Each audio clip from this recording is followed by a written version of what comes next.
My hands don't shake from age alone. That's what the nice young woman at the community center thinks, the one who brings me my tea and always makes sure the lid is on tight. She sees a 90-year-old woman, a relic from a bygone era, and assumes the tremor is simply the body's final, gentle protest against the relentless march of time. I let her believe it. Kindness, I've learned, is often built on the foundations of comfortable, simple truths. But my truth is neither comfortable nor simple. These hands, they don't just tremble, they remember. They remember the phantom weight of a secret I carried for more than 60 years.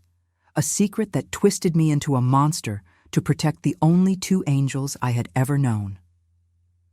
My name is Patricia, and this is the story of how my life was built on a lie. A terrible, necessary lie born from the purest love a woman can feel. And today, for the first time, I am finding the courage to tell it. I hope you'll listen. Let's go back. Back to the beginning of the 1960s, a time when the world, or at least my small corner of it in Ohio, seemed to turn at a much gentler pace. I was 20 years old, and my life was a painting rendered in the warm, reassuring colors of normalcy. I had a husband, Robert, whom I loved with the fierce, uncomplicated strength of youth. We had two small children, Michael, who was just learning to turn his toddler's stumbles into confident runs across our small yard, and little Linda, who, at not yet 6 months old, was still a warm, sweet-smelling bundle in my arms. Robert was a mechanic, a good and honest man whose hands, though often smudged with grease, had a way of fixing not just engines, but everything they touched. He could coax a sputtering lawnmower back to life with a patient twist of a wrench, mend a broken chair so it was stronger than before, and smooth away my worries with a simple, steady touch. He had built our life with that same quiet dedication. We lived in a small clapboard house next to his mother, Dorothy's, and our days were marked by the scent of baking bread, the squeals of our children, and the distant, rhythmic clang of Robert's tools from the garage at the end of our driveway. To anyone looking in from the outside, we were the very picture of the American dream. And in so many ways, we were. I remember summer evenings on the porch swing, the air thick with the smell of cut grass and honeysuckle, Robert's arm around me as we watched the fireflies begin their silent, sparkling dance. We were happy. We truly were.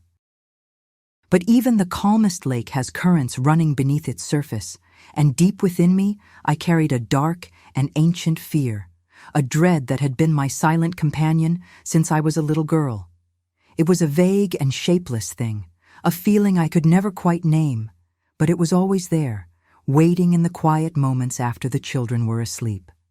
The crack in our perfect canvas appeared on a bright spring afternoon, with the unexpected arrival of my Aunt Barbara.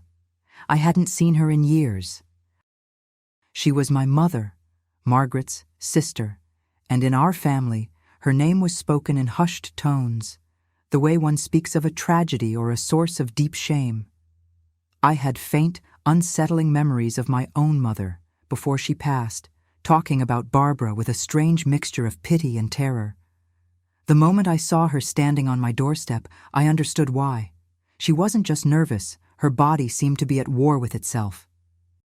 Her movements were fragmented and abrupt, her hands twisting ceaselessly in her lap like a pair of frantic birds. When she tried to smile, it was a painful, grotesque mask that didn't reach her eyes. Those eyes, they held a desperation so profound it felt like looking into a deep, dark well. I ushered her in, my heart pounding a nervous rhythm against my ribs. I made her a cup of coffee, which she struggled to bring to her lips without spilling. She sat at my kitchen table, the very table where I fed my children their morning oatmeal, and with a voice that trembled as much as her hands, she pronounced the sentence that would set my world on fire. "Patricia," she said, her gaze locking onto mine, "I have to talk to you, about your mother, and about me, and about you." She told me of a curse, a sickness that flowed through the veins of our family. She gave it a name I had never heard before: Huntington's disease. She explained that it was an illness that awakened slowly, insidiously, usually when a person was in their 30s or 40s. It started with small things, she said. Little tremors, slight stumbles, moments of forgetfulness or uncharacteristic impatience. Then, year by year, it would take everything: control of your body, the clarity of your mind, your very dignity. Then came the words that ripped the floor out from under me. "Your mother," Barbara whispered, leaning forward. "She didn't die from a sudden heart failure, Patty. That's what your father, William, told everyone." Her voice dropped even lower. "She was consumed by this monster, the same monster that's living in me now." The bright, cheerful yellow of my kitchen walls seemed to dim, to close in around me. I looked over at the bassinet where Linda was sleeping, a picture of perfect innocence. I thought of Michael outside, chasing butterflies in the yard, his laughter the purest sound in the world. My heart didn't just break, it turned to a solid block of ice. "It's in our blood," Barbara hissed, the words a venomous secret. "And you have a 1 in 2 chance of having it. And your children, if you have it, they'll have the same damn chance." It wasn't my own possible fate that terrified me. It was theirs. The thought that I, through the simple, beautiful act of loving Robert, might have passed on this seed of destruction to my innocent children was an agony beyond comprehension. And beneath that agony was that other fear, the older, darker one, clawing its way up from the cellar of my memory, the fear of becoming weak, of being helpless, of my body no longer obeying my will, the fear of being at the mercy of others. I knew that fear intimately, and I would rather die than feel it again. When Robert came home that evening, he found me rocking Linda, my eyes fixed on a spot on the wall. He asked what was wrong, why I was so pale. I mumbled something about a headache, about being tired. How could I look into the eyes of the man I adored and tell him that our family might be built on a genetic fault line? How could I confess that our love might have created a legacy of unimaginable suffering? He, with his endless goodness, just stroked my cheek and told me to rest. That night, as he slept beside me, his breathing deep and even, I lay awake, staring into the darkness, a prisoner of a terror that was eating me alive from the inside out. The weeks that followed were a silent, private hell. I began watching myself with a frantic, obsessive paranoia. Every time a coffee cup rattled in my hand, every time I misplaced my keys, every fleeting moment of irritation with Michael became a harbinger of the end. But the worst part was watching my children. Every smile, every hug, every milestone was tainted by the horrifying question, "Have I condemned you?" I had to know more, but I couldn't risk anyone in our small town finding out. It was then that I made my first clandestine move. I took a bus to a neighboring county, to a town where no one knew my face, and made an appointment with an old doctor whose name I'd found in a phone book, Dr. Evans. I sat in his dusty office, the air smelling of old paper and antiseptic, and told him about my aunt, my mother, my fears. In the early 1960s, there were no genetic tests, no blood work that could give you a certain answer. He had me walk back and forth across his office. He watched my hands as I spoke. He asked me a series of questions that seemed unconnected and strange. Finally, he sat back in his creaking leather chair, took off his spectacles, and polished them slowly with a handkerchief. He looked at me with the kind of profound sadness that doctors reserve for the hopeless. "Mrs. Miller," he said, his voice gentle but grave, "I'm seeing some very minor signs. A certain restlessness in your movements, a twitch I can't quite put my finger on. It could be nothing. It could be stress." He paused, and the silence stretched into an eternity. "But it could also be an early indicator. I cannot give you a certain diagnosis. But it's possible. It is very possible that you share your mother's condition." I walked out of that office into the bright afternoon sun, feeling as though the ground had been swallowed up beneath me. The world kept moving. Cars drove by, people bustled along the sidewalks, but my life had come to a dead stop. The possibility had become a probability. The shadow of the disease was no longer a distant threat. It was draped over my shoulders like a shroud. And in that moment of absolute despair, walking back to the bus station, a new and terrible resolve began to form in the ruins of my heart. I could not let them see me wither away. I could not sentence Robert, my strong, kind Robert, to spending the best years of his life as a caregiver, tending to a body that no longer worked and a mind that was fading into darkness. And my children. I could not, would not, allow them to grow up in the shadow of that illness, watching their mother become a stranger in her own home, living every single day with that terrible sword hanging over their own heads, wondering if and when it would fall for them.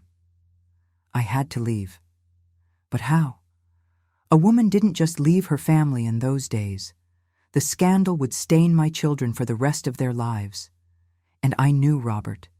His love was too deep, his sense of duty too strong. He would never let me go. He would insist on fighting it with me, and in doing so, he would only sink with me. No, there was only one way. I had to make him hate me. I had to become such an unbearable burden, such a source of public shame, that letting me go wouldn't be a tragedy for him. It would be a relief, a liberation. To save my family from the monster I might become, I had to become a different kind of monster first, and I had to do it now. My descent began subtly. I started arguments over nothing, the way he parked the car, the brand of coffee he bought. I would accidentally burn dinner, then fly into a rage when he gently suggested we could just have sandwiches. I manufactured insane jealousies, accusing him of looking at the checkout girl at the grocery store.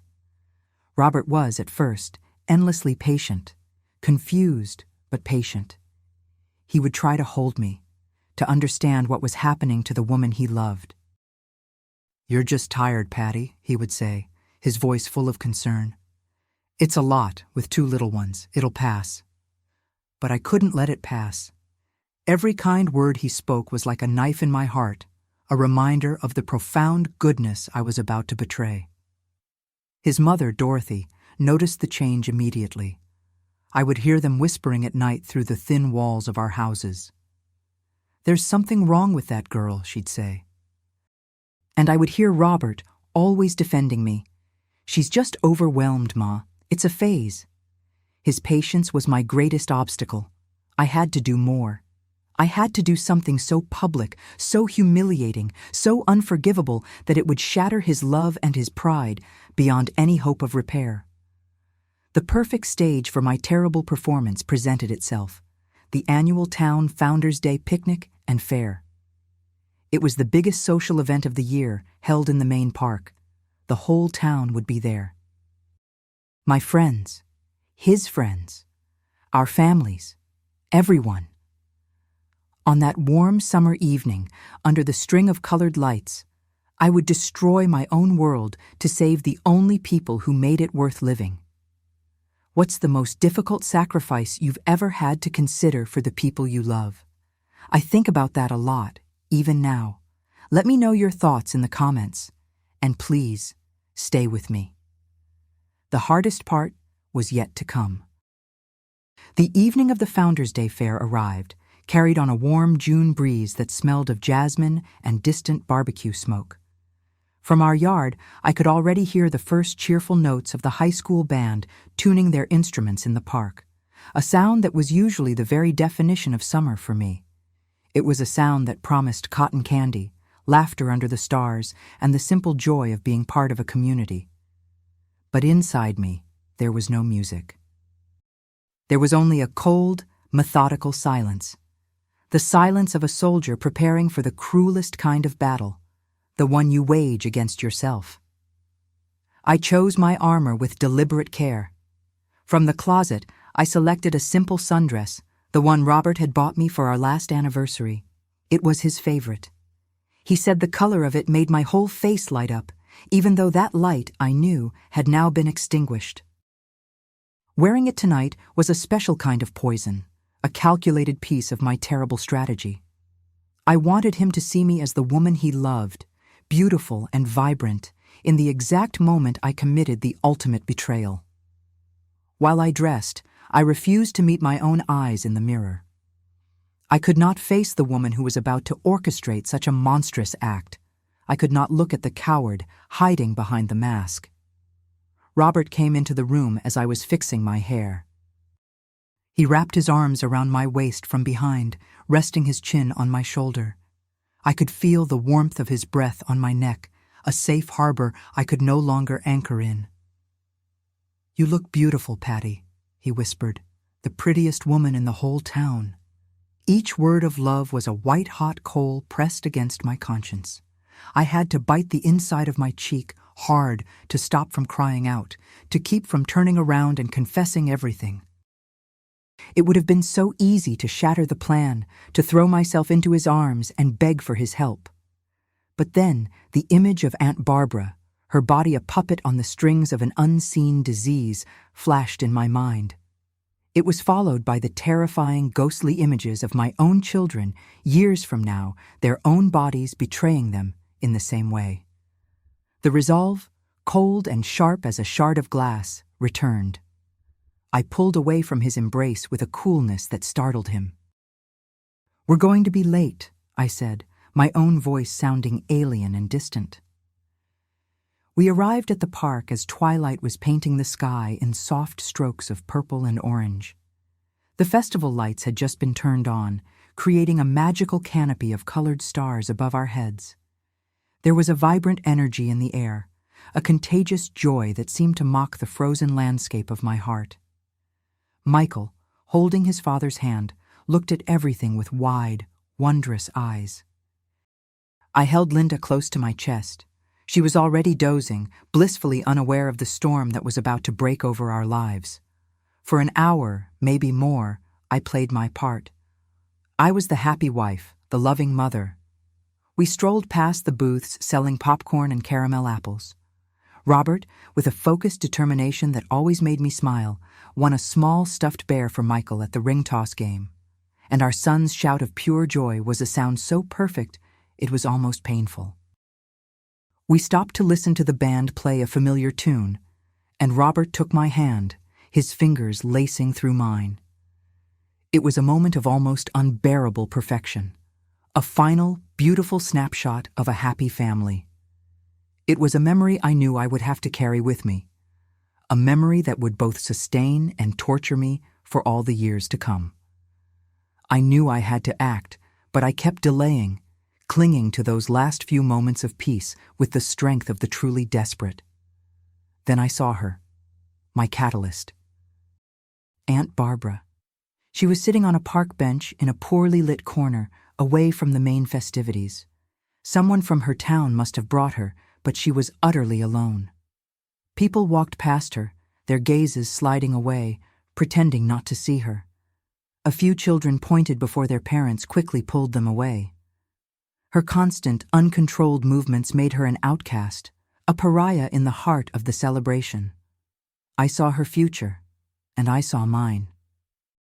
I saw the life of pity and fear and isolation I was so desperate to spare Robert and my children from. That vision gave me the final, brutal push I needed. It was time. With the excuse of needing to say hello to a friend, I handed the sleeping Linda to our neighbor Teresa, who was sitting nearby. I walked over to Robert. He was standing near the bandstand, laughing with some of his friends from the garage. My heart was pounding so loudly I was sure they could hear it over the music. I started my attack. The words I spoke were venom, carefully distilled drops of cruelty aimed to wound and confuse. I made a crude comment about one of his friends. I loudly accused him of staring at another woman across the park. I insinuated that he overcharged customers at the garage. The laughter around us died. The conversation faltered. People began to turn and look. I saw the confusion on Robert's face morph into embarrassment and then into deep concern. Patricia, what are you talking about? Stop it, he whispered, trying to take my arm to lead me away. You're making a scene. Don't you touch me, I shrieked, pulling my arm away. The actress in me was taking over, fueled by desperation and grief. I'm sick of you. I'm sick of your lies, sick of this whole pathetic life. Every word was a lie, a self-inflicted wound, but the performance had to go on. He stared at me, his expression wounded, utterly uncomprehending. He was desperately searching for a reason for my sudden madness. Honey, please. Let's just go home and talk about this, he begged, his voice a low plea. Whatever is wrong, we can fix it. It was his kindness, the use of that word, honey, that broke my last restraint. With a single, decisive motion that cost me every ounce of my willpower, I did the thing that would change everything forever.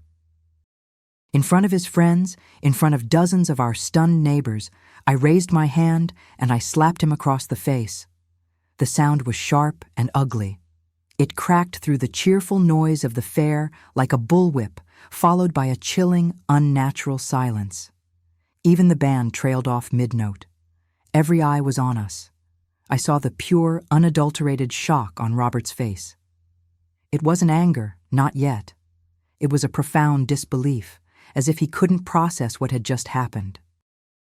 It was the pain of a man betrayed and humiliated in the most public way imaginable. In the distance, I saw Michael's small face, his game forgotten, staring at the scene without understanding. Then, a voice cut through the silence. It was my mother-in-law, Dorothy. "Finally!" she yelled, her voice laced with a strange, malicious triumph. "Finally, everyone can see the crazy woman my son married. A viper. I always told you, Robert." Her words were like gasoline on the fire of my sacrifice. My plan was working. I was becoming the monster he had to be free of. Shaken from his shock by the humiliation, Robert finally reacted. The confusion on his face hardened into a cold, contained fury.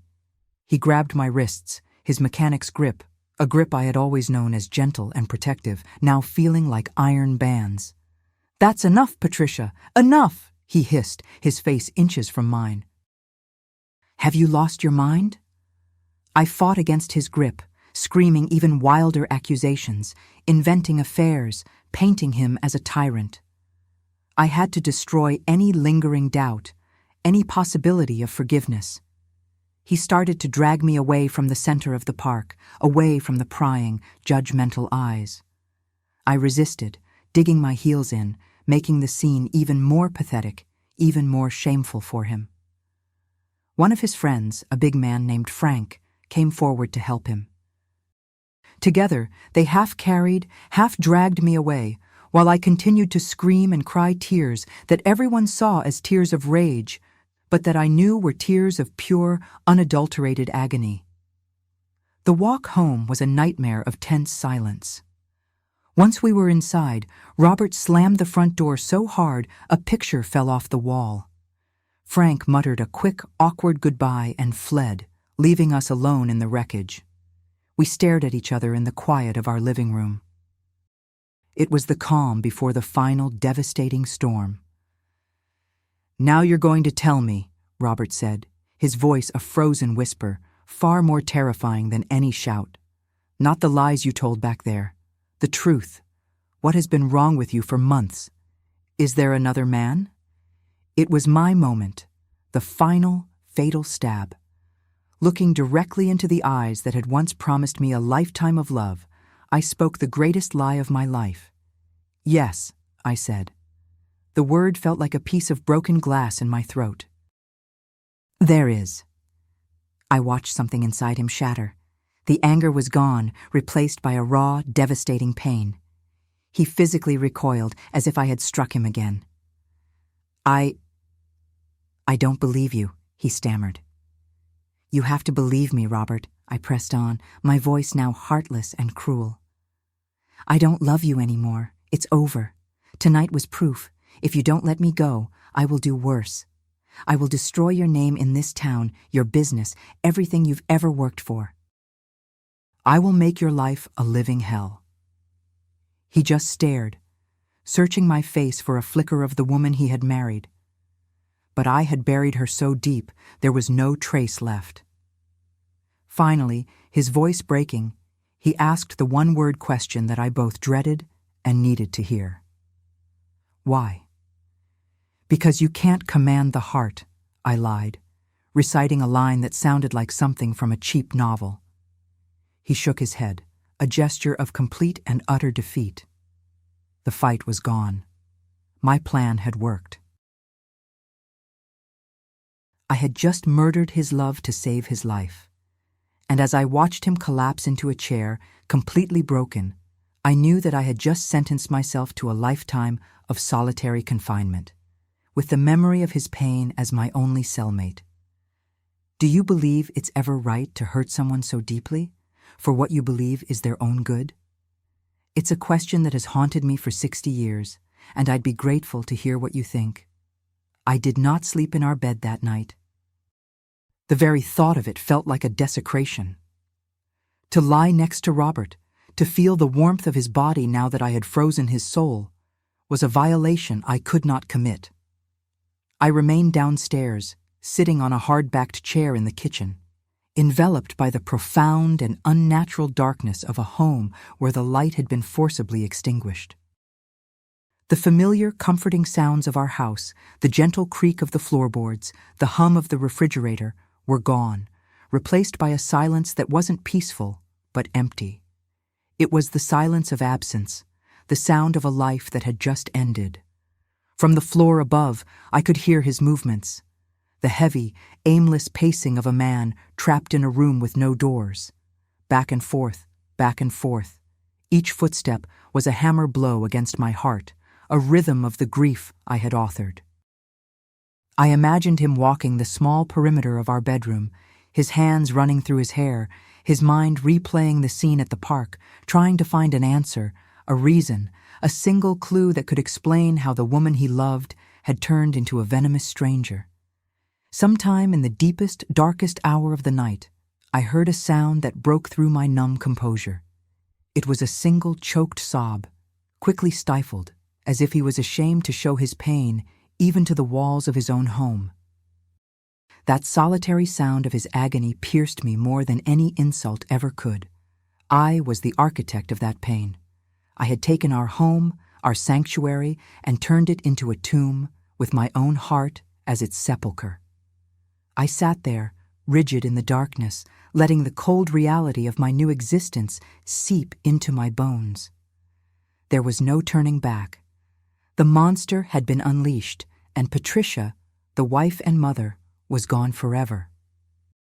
The dawn arrived, gray and indifferent, finding me exactly where I had been all night. I hadn't slept for a second.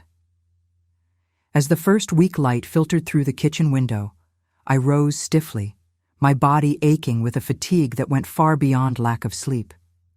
Mechanically, I went through the motions of preparing the coffee pot. The simple, familiar act was a ghost of my old life, so ingrained in me that for a fleeting moment, I almost forgot the catastrophe of the previous night. But then I saw my reflection in the dark glass of the window. A stranger with a drawn face and hollowed-out eyes stared back at me. A sharp, insistent knock on the back door startled me.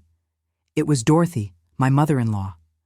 She didn't wait for an invitation, pushing the door open and striding in, her presence filling my kitchen with an aura of cold fury and undisguised satisfaction. She didn't ask for an explanation. She had seen what she wanted to see at the park, the confirmation of every suspicion she had ever harbored about me, and she was here now to finish the job. "Get your things," she said, her voice as hard and unforgiving as stone. "You're leaving today." I didn't protest. I simply nodded, my silence a placid acceptance of my fate. After all, this was what I wanted, wasn't it? She was merely an unwitting instrument in my own devastating plan. "Robert is asleep. I gave him something to calm his nerves," she continued, a note of pride in her voice, as if she were a general reporting on a successful campaign. "It's better if you're gone before he wakes up. He doesn't need to see you again." Then, she delivered the final, calculated blow. The children are staying here. You surely don't think you're taking them with you. A mother like you has no rights. The thought never crossed my mind, I replied, my voice flat and devoid of any emotion. They'll be better off without me. My calmness seemed to surprise her, perhaps even disappoint her. She had likely come prepared for a scene, for tears and begging. Instead, she found only an empty shell. She stood guard in the kitchen, a self-appointed warden, as I walked to the stairs. Each step up to the second floor felt like a monumental effort, as if I were climbing a mountain. The door to our bedroom was slightly ajar. I peered in. Robert was asleep, still fully clothed, curled on the very edge of the bed that until yesterday had been our shared nest. His sleep was fitful, his face etched with a suffering that seemed to have aged him a decade in a single night. I turned away, the sight of him a fresh stab of guilt. Then I went to them. The door to the nursery was open. I entered, holding my breath, my every movement slow and deliberate. Michael was asleep in his little bed, his arms thrown wide as if to embrace the world. He had kicked off his blankets, just like he always did. My hands moved on their own, driven by years of maternal instinct, as I gently pulled the covers back over him, my touch as light as a whisper, terrified of waking him. Linda was a warm, tiny bundle in her crib, her breathing a soft, rhythmic puff of air. The room smelled of baby powder and sleep, the pure, untainted scent of innocence. In that moment, standing between their beds, my carefully constructed plan, my cold determination, all of it crumbled into dust. A wave of love so fierce, so violent, washed over me that it literally took my breath away. All I wanted was to scoop them up, to hold them against my chest and never let them go. I wanted to run into my bedroom, shake Robert awake, and scream the truth. Forgive me. It was all a lie, a terrible lie. Please help me. But I knew, with a certainty that was as cold and hard as a tombstone, that yielding to that impulse would be their true condemnation. It would chain them to a future of watching me decay, a future of fear and sorrow. My sacrifice, however monstrous, was the only gift I had left to give them. I pressed a kiss to Michael's forehead, a touch as light as a butterfly's wing. I grazed my lips against Linda's soft cheek. It wasn't a goodbye. It was a silent vow. I'm doing this for you, I whispered into the still air of the room. May you forget me. May you be happy. I packed a single small suitcase. I threw in a few items of clothing at random. I wouldn't need much where I was going. Before I closed it, my gaze fell upon a small, framed photograph on the dresser. Robert and me on our wedding day. We looked impossibly young, radiant with a hope for the future that now seemed like a cruel joke. With a swift, furtive movement, I slipped the picture from its frame and buried it at the bottom of the suitcase, beneath a sweater. It was a theft, the last stolen piece of my old life, a sacred relic from the paradise I was now forced to abandon. When I came back downstairs, Dorothy was waiting by the door, her arms crossed. The Greyhound bus for Chicago leaves in an hour, she said curtly, not even looking at me. For your sake, I hope you're on it. I walked out of that house and did not look back. If I had, my resolve would have shattered, and I would have crawled back, begging for a forgiveness I couldn't accept. The town was just waking up. Mr. Henderson, the baker, was sweeping his front step. He looked up as I passed, his face a mask of open disapproval. The pharmacist's wife, watering flowers on her balcony, physically recoiled as if she'd seen a snake. The news had already spread like a contagion. In the space of a single evening, I had become the town pariah, the adulterous wife, the unnatural mother. The bus ride was a timeless, gray limbo. I sat in the very back, my face pressed against the cool glass of the window. I watched my world recede and then vanish, the familiar storefronts, the steeple of the church where I was married, the rolling green hill where Robert had proposed to me. Every image was a memory that burned. I did not cry. Tears were a luxury my new, barren life could not afford. I had turned to stone. Chicago greeted me with a slap of noise, concrete, and frantic, impersonal energy. The bus station was a chaotic swarm of humanity, a river of people all rushing towards destinations, towards lives. I was the only one with nowhere to go. My only guide was a slip of paper with the address of a cheap boarding house a distant cousin had once mentioned. I found it on a narrow, gray street. The landlady, a Mrs. Bashi, was a stern, thin woman who eyed me up and down, taking in my single suitcase, the pale circle of skin on my ring finger where my wedding band used to be, and the lost look in my eyes. "Running from your husband," she stated. It wasn't a question. I nodded. "Kids?" The word caught in my throat. "Yes." She shook her head with a look of quiet contempt, but then her tone became all business. Rooms paid weekly, in advance. No men, no noise. My new home was a tiny room on the 3rd floor. It contained a narrow bed, a rickety wardrobe that smelled of mothballs, and a single window that looked out onto a solid brick wall. It was the perfect cell for the beginning of my life sentence. For days, I did nothing but search for work. Doors were slammed in my face, one after another. A single woman with no references and the slight accent of a small town was a problem nobody wanted. The little money I had brought with me was dwindling at an alarming rate. Hunger and desperation became my constant, unwelcome companions. Finally, just as I was about to give up, I found a job. It was in an industrial laundry, a vast, cavernous space in the basement of a building in a rundown part of the city. The owner, a sweaty, portly man named Mr. Bertoli, didn't care who I was or where I came from. All he needed was a pair of strong arms to press hospital and hotel linens for 12 hours a day. My first day was an immediate descent into a special kind of hell. The heat was suffocating, the thick steam made the air unbreathable, and the acrid smell of bleach burned my throat and lungs. All around me, other women, their faces grim and silent, moved like automatons in the boiling fog. The work was brutal, repetitive, and utterly soul-crushing.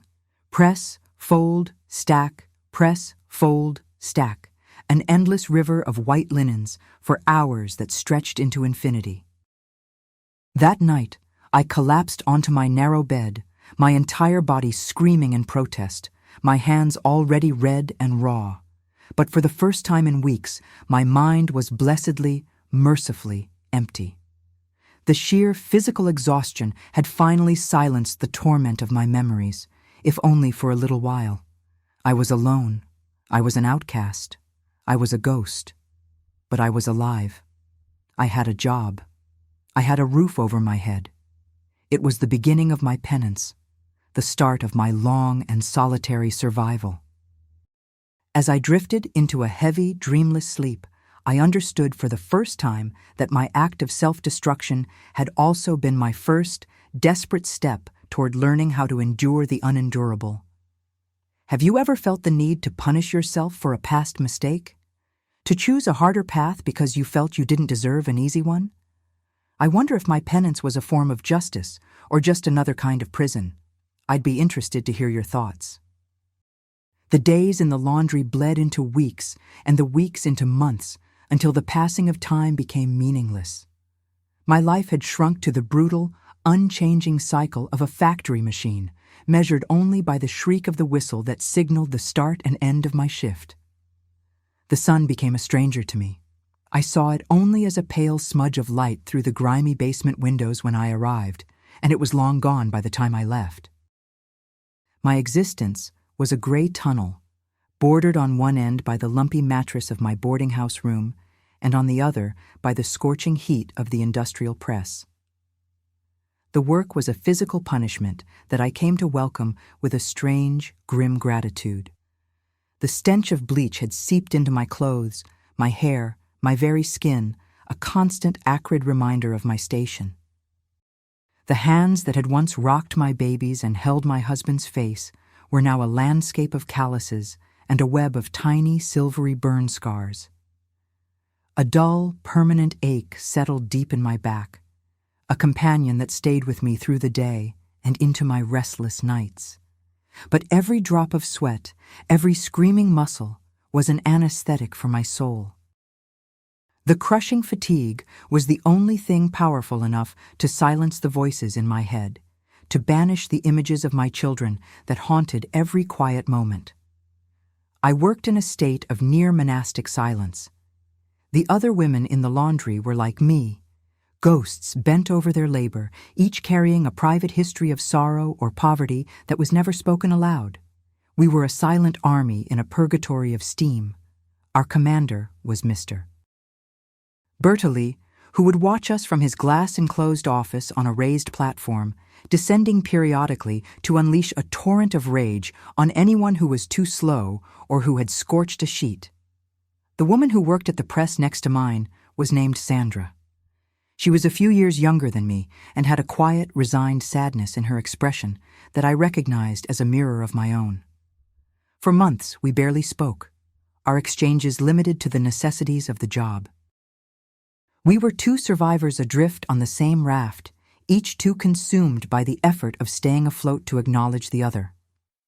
Then one day, during our brief lunch break, the piece of dry bread I was eating slipped from my numb fingers and fell to the dusty floor.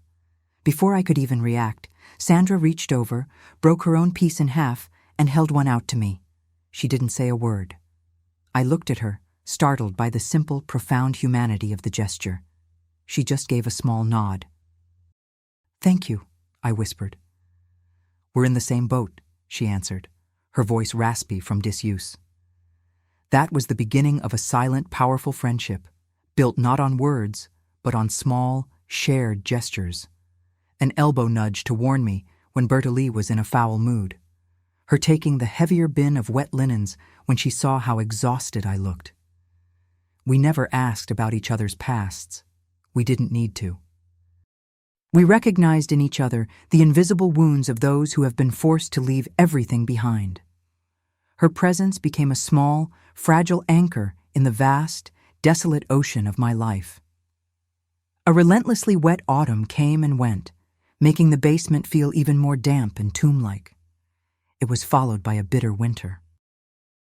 I would walk through the pre-dawn streets of Chicago, the wind cutting through my thin coat, but the cold that seeped into my bones was nothing compared to the permanent frost I carried inside me. Christmas arrived, and I barely noticed. While the world outside glittered with lights and celebration, I pressed hotel tablecloths, imagining the families gathered around them. I thought of Michael. Was he getting excited for Santa? Would he ask about me? And my Linda? Was she walking yet? Had she spoken her first word? Each thought was a fresh turn of the knife. I would try to fight them back, focusing on the rhythmic hiss of the steam, the heavy weight of the iron in my hand. But my children were persistent ghosts. Some nights I would wake with a start, my heart hammering, convinced I had heard Linda crying. I would reach out into the suffocating darkness of my small room, my arms finding only cold, empty air. The pain would then become physical, a cramp in my gut that stole my breath. I would curl into a ball, clutching my pillow, and weep in absolute silence, muffling my sobs so the other tenants wouldn't hear the sounds of my unraveling. The spring returned to Chicago, but there was no rebirth in my life. Almost a year had passed since my flight, a year of back-breaking work and soul-crushing loneliness. I had managed to save a little money, enough to keep the fear of the streets at bay, but at what cost? I was becoming hard, brittle.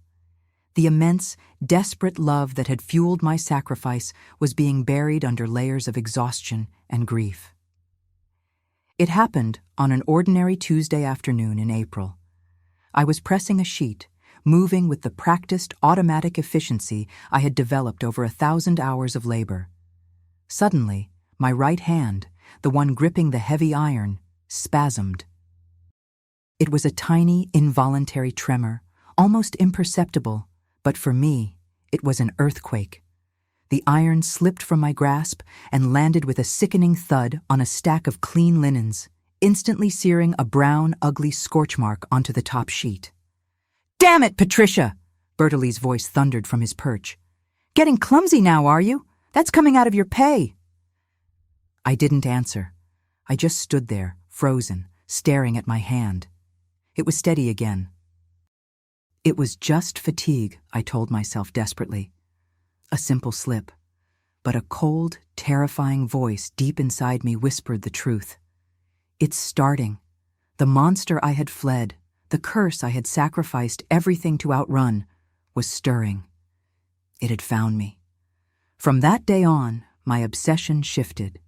I was no longer just haunted by the past. I was now actively terrified of the future. Every morning, I would inspect my hands, searching for the telltale tremor. The fear of another spasm made my movements stiff and awkward. I started making more mistakes at work, dropping things, stumbling. Bertolli's shouting became a daily occurrence. "Are you okay?" Sandra asked me one day in a low voice, her expression full of concern. "You seem different." "Just tired," I lied, but I could tell she didn't believe me. A week later, it happened again, and this time, there was no hiding it. I was on my break, holding a cup of coffee. A violent tremor shot up my entire right arm. The cup flew from my hand and shattered on the concrete floor. Every woman in the room turned to stare. I felt a hot flush of shame creep up my neck. Bertolli came storming down the stairs. "That's it!" he roared. "I've had enough of your disasters. What's wrong with you? Are you drinking on the job?" "No, sir, I would never," I stammered, trying to hide my hand, which was still visibly shaking. "I don't care. You're a liability. You're fired. Get out, now." The word hung in the steamy air. Fired. Thrown out like a piece of trash. The other women quickly looked away, none daring to meet my eye. Only Sandra approached as I numbly gathered my few belongings from a small locker. "Where will you go?" she whispered, her voice full of a pity that felt almost as sharp as Bertolli's anger. "I don't know," I answered, and for the first time since arriving in this city, I felt tears welling up. But these were not tears of grief for my lost family. They were tears of pure animal terror. I had lost my job. I was sick. I was alone. The disease wasn't just coming from my body. It was taking away the last shred of independence I had fought so hard to build. I stumbled out of that basement and into the gray afternoon light, which seemed hostile and blinding. I walked aimlessly, clutching my purse to my chest like a useless shield. Bertolli's words, "You're fired," echoed in my head. I had been cast out, not for a fault of character, but for a fault in my own wiring, a rebellion of my nerves that I could not control. The illness was no longer a shadowy future. It was a concrete, present reality, a brand that marked me as unemployable, an outcast. "Patricia, wait!" I heard a voice call out. It was Sandra, hurrying to catch up with me. "I'm so sorry," she said out of breath. "He's a pig. You didn't deserve that." She reached into her small purse and pulled out a crumpled handful of bills, nearly all the money she had. She pressed it firmly into my hand. "No, Sandra, I can't," I protested, trying to give it back. "This is your money. You need it." "I still have a job," she interrupted, with a firmness I had never heard from her before. "You don't. Take it. When you're back on your feet, you can pay me back. We're in the same boat, remember?" She gave my arm a final, firm squeeze, and then hurried back to the laundry before Bertolli could notice her long absence. I was left standing on the sidewalk, clutching her small act of solidarity, the only proof of humanity in my shattered world. Those days were the beginning of a new, deeper descent into hell. I began a humiliating pilgrimage, going from factory to diner to shop, looking for any kind of work. But now, I wasn't just hiding my past, I was hiding my own body. The tremor in my right hand was no longer a rare event. It would appear unbidden and treacherous whenever I was tired or stressed. At a bakery, the owner asked me to arrange pastries on a tray. As I reached for a delicate cream puff, my fingers twitched, crushing it into a sticky mess. He told me I wasn't suited for delicate work. At a textile factory, I couldn't thread a needle, my hand shaking too violently to find the eye. The forewoman dismissed me with a look of pity and suspicion. Sandra's money ran out. Then, my own meager savings. I started skipping meals, a dull ache of hunger becoming my constant companion. Mrs. Boshi, the landlady, began watching me with narrowed eyes. She noticed I no longer left for work in the morning. The day my weekly rent was due, she was waiting for me. "I need some more time," I pleaded. "Time is up," she said, her voice sharp. "This isn't a charity. I know your type.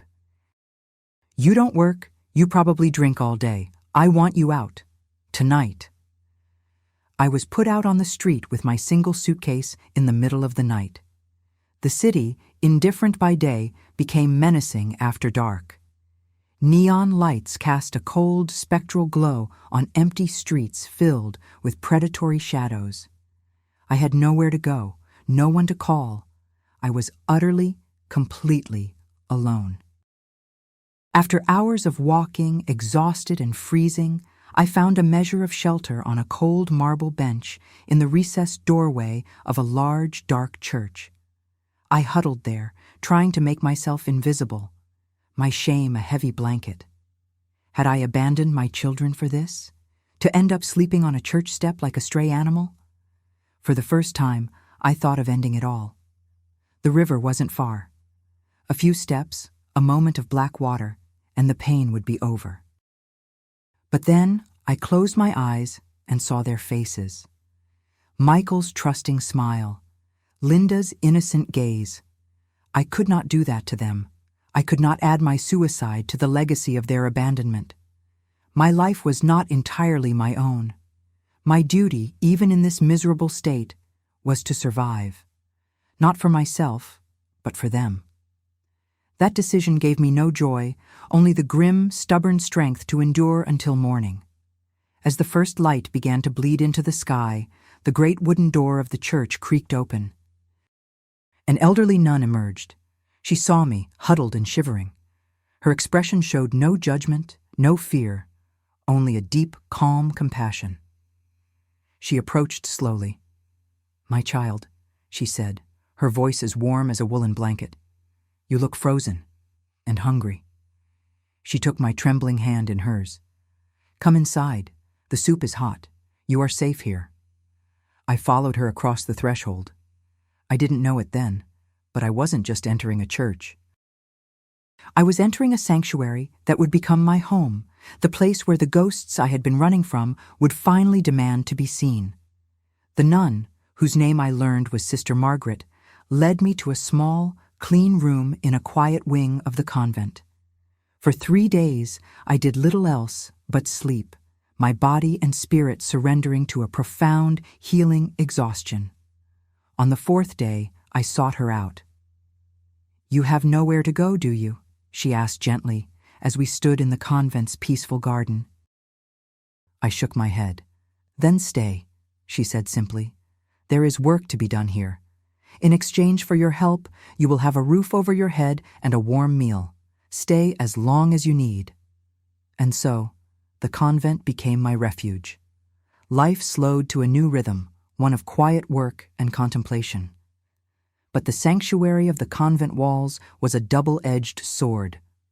While the peace calmed the frantic terror of survival, the long, silent hours left an immense void that my mind rushed to fill with memories.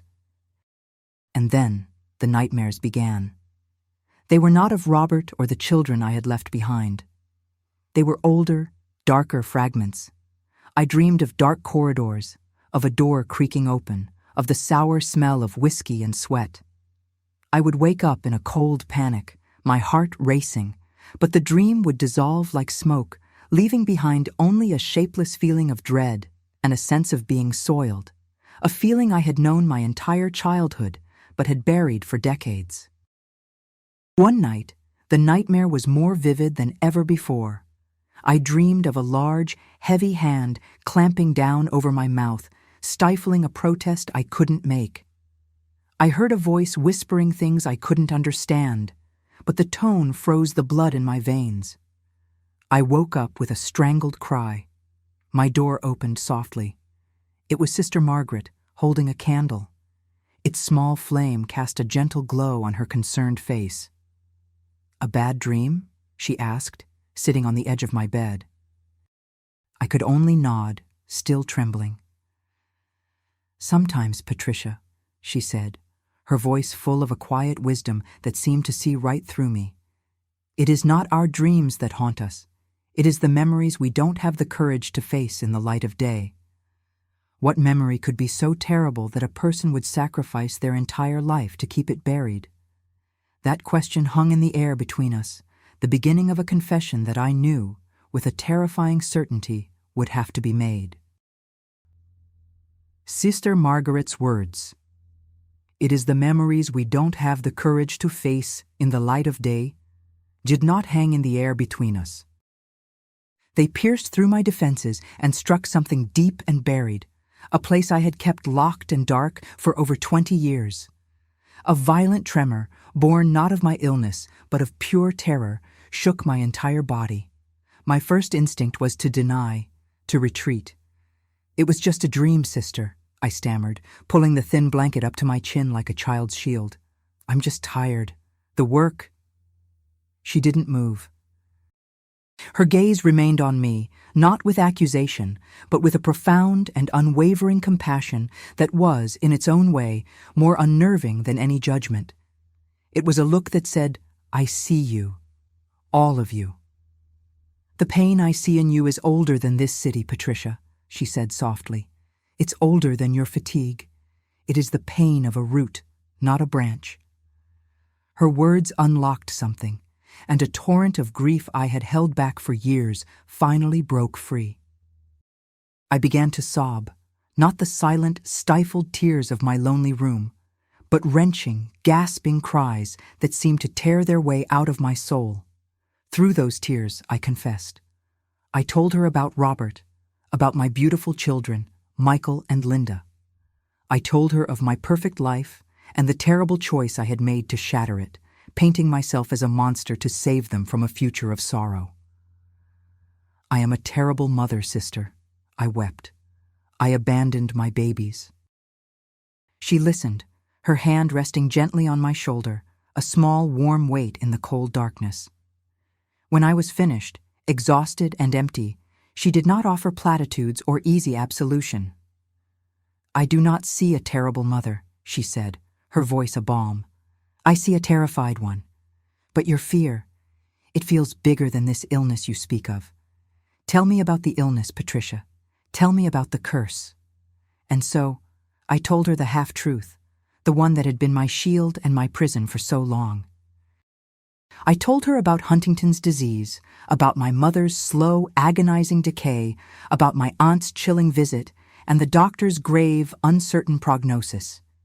I explained my twisted logic, how I believed that becoming a source of shame was the only way to set my family free. It was a story of sacrifice, of a love so fierce it had turned to self-destruction. It was a good story, a believable one. But we both knew, in the sacred silence of that small room, that it was incomplete. A crucial chapter was still missing. The catalyst for that final chapter's revelation arrived 2 years later, in the form of my Aunt Barbara. She appeared at the convent one afternoon, brought by a neighbor from her town. The disease, in the intervening years, had ravaged her. Her body was in constant, violent motion. Her speech was a nearly incomprehensible wreck of garbled sounds and pained effort. It took her an eternity to communicate her news, a piece of information she clearly felt was her duty to deliver. My father, William, was dead. A sudden, massive heart attack. I received the news with a profound and terrifying numbness.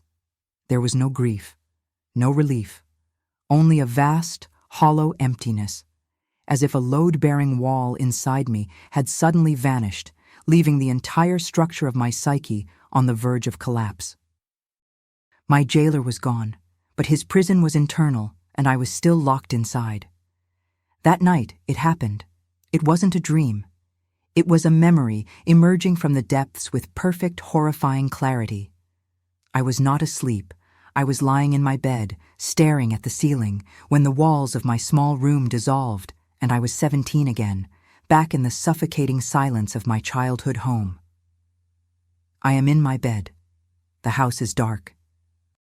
My mother, Margaret, is a frail, trembling presence in the room next to mine, her mind and body already beginning their long retreat.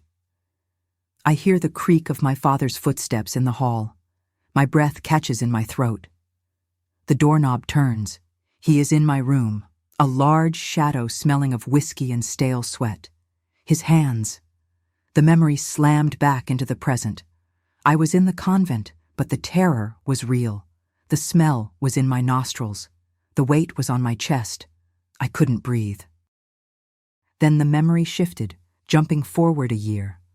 I am 18, nearly married to Robert, my escape so close I can taste it. My mother is having a rare moment of lucidity. As my father gets up to leave her room, his eyes set on my door, her voice, thin but clear as a bell, cuts through the darkness. "Leave the child alone, William," she says. "It ends tonight. I know what you've been doing." The silence that follows is absolute and terrifying. I see him turn slowly back to her bed. "You won't be talking to anyone," he says, his voice a low, deadly rumble. He comes to my room and pulls me out of bed by my arm. "Your mother is in pain," he says, dragging me back to her bedside. "We are going to help her. It is an act of mercy." He picks up a pillow. My mother looks at me, and in her eyes I see no fear for herself. I see only a bottomless, heartbreaking love and understanding for me. She knows. She knows I am as much his prisoner as she is. "Put your hands on mine," my father orders, his voice a cold whisper. He positions my hands on the pillow, his much larger, stronger hands covering them completely. "We do this together. That way, you are a part of it. That way, you can never, ever speak of this." I came back to myself with a scream that tore through the holy silence of the convent, a raw animal sound of pure horror. I was on the floor of my room, my own hands pressed against my face, clawing, trying to rip the memory away. Sister Margaret was there in an instant, her strong arms holding me, pinning me gently until the violent shaking subsided. And in the aftermath of that psychic earthquake, with the ruins of my soul laid bare, I finally told her. I told her everything. The words poured out of me, a black, venomous flood of secrets kept for a lifetime. The nightly visits that began when I was a child, the threats, the shame. And the final, unforgivable act, the night he used my hands as a weapon to silence the only person who had ever tried to protect me. When I finished, I was limp, utterly spent, expecting to see revulsion in her eyes. Instead, I saw tears. She pulled me into an embrace, holding me as if I were a small, broken child. "Oh, my daughter," she whispered, her own voice thick with emotion. "The sin was never yours. The evil was not in you. You were a child. You were a victim. Your father killed your mother. He simply used your hands to do it, just as he used your body." Her words were the first light to enter a room that had been dark my entire life. She was not absolving a monster, she was comforting a survivor. And in that moment, the tectonic plates of my identity shifted. For the first time, I began to see that my flight, my entire life-altering sacrifice, wasn't just about a disease. It was about an unshakable, bone-deep terror that if I became weak and helpless, the history of abuse could repeat itself. I wasn't just protecting my children from Huntington's. I was protecting them from the ghost of my father. A strange, fragile peace settled in me in the weeks that followed. As the truth of my past found its voice, my body seemed to quiet down. The tremors lessened. It was as if releasing the psychological poison had loosened the physical grip of the disease on my nerves. It was in this new, quiet space that a new desire began to grow, a need that was gentle at first, but soon became an overwhelming physical ache. I had to see my children, not to speak to them, not to ask for a forgiveness I still felt I didn't deserve, but simply to see them, to lay my own eyes on them and know that they were okay, that my monstrous act had, in fact, purchased their safety and happiness. This need became my new obsession, the first forward-looking thought I had allowed myself in years. It was a crazy, dangerous idea, but it was the only thing that felt real. I had to see for myself that my sacrifice had not been in vain. My only hope was Sandra. I wrote her a letter, a plea wrapped in the half-truth of my illness, asking if she would help me in my madness. For 2 agonizing weeks, I waited. Then, one afternoon she was there, standing in the convent's austere parlor. She had aged, as I had, but the warmth in her expression was unchanged. She didn't hesitate. "Of course, I'll help you," she said. We planned the trip like a secret military operation. A Tuesday, market day in my old town, for the cover of the crowds. We took a train to a nearby county, then a bus, staying overnight in a small, anonymous inn. Sandra had brought me a disguise, a dark headscarf like the older women wore, and a pair of thick-rimmed, non-prescription glasses. Looking in the mirror, I saw a stranger, a drab, middle-aged woman. It was perfect. The next morning, we walked the last few miles to my town. Every bend in the road, every familiar tree, was a ghost from my past. We hid ourselves behind a florist's colorful stall at the edge of the bustling town square, a fragrant, vibrant blind from which I could see the stage of my former life. My heart hammered against my ribs. What if they didn't come? And then I saw him. Robert. He was standing by the fountain, haggling over the price of vegetables. Years had passed, but it was him. There was a sadness in his posture that hadn't been there before, a permanent weariness. My heart ached with a love that felt as fresh and as painful as it had on the day I left. Then I saw them, my children. Michael was no longer a toddler, but a sturdy little boy of 5, chasing pigeons with a friend. His laughter, clear and bright, drifted across the square and struck me with the force of a physical blow. He was happy. He was whole. And then I saw her, my Linda. She was a little girl of 3, holding her father's hand, her hair in 2 small braids. She was the very image of childhood innocence. The world around me dissolved. There was only the 3 of them, a family I had created and then surgically removed myself from. Tears streamed down my face, silent and hot. They were tears of grief, of love, of regret, and of a profound, overwhelming gratitude. I watched them for nearly an hour, a ghost at the feast of their lives. I saw Robert buy Linda a sugar-dusted pastry. I saw Michael fall and scrape his knee and run to his father for comfort. They were okay. Suddenly, Linda, chasing a runaway ball, ran right towards our hiding spot. She bent to pick it up, and as she straightened, her eyes met mine for a fleeting, impossible second. I saw a flicker of childish curiosity in her gaze before her father's voice called her back. The moment passed, but it left me shaking uncontrollably. It was too close. "We have to go," I whispered to Sandra. "Now." As we slipped away, I took one last look back. Robert, with Linda's hand in his, and Michael trotting along beside them. My family. They were safe. They were growing. They were free of me. On the long journey back to the convent, a new feeling settled over me. It wasn't joy. It was a stark, desolate peace. The peace of a battlefield after the war is over. My desperate flight was finished. The next 2 decades passed in the quiet, monastic rhythm of the convent.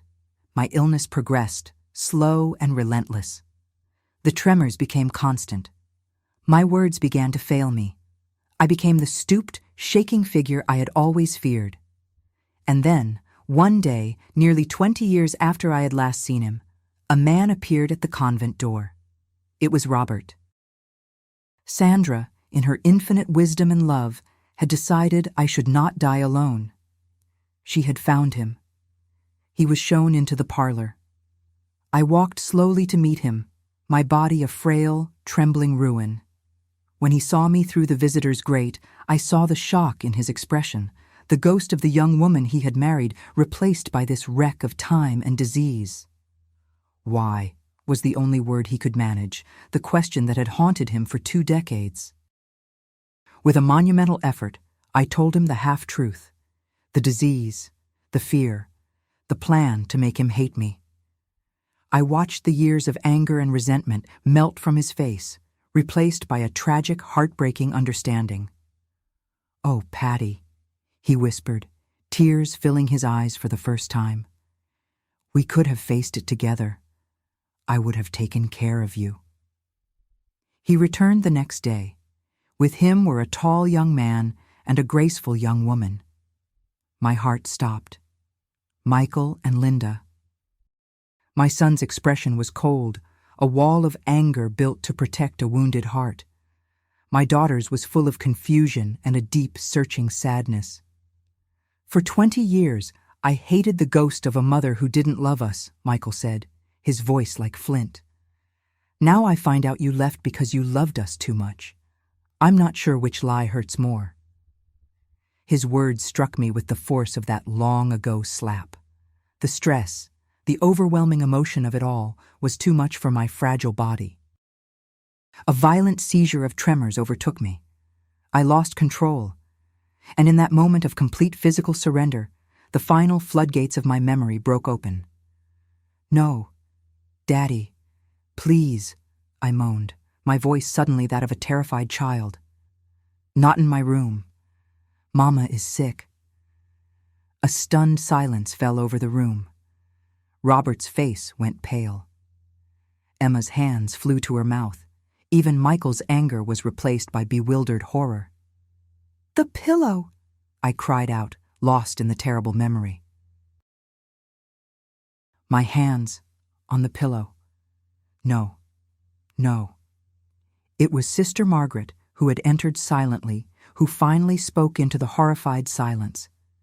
She looked at my shattered family, her voice filled with an infinite sadness. "Now you understand," she said. "She was not running from an illness. She was running from an inferno none of you could ever imagine."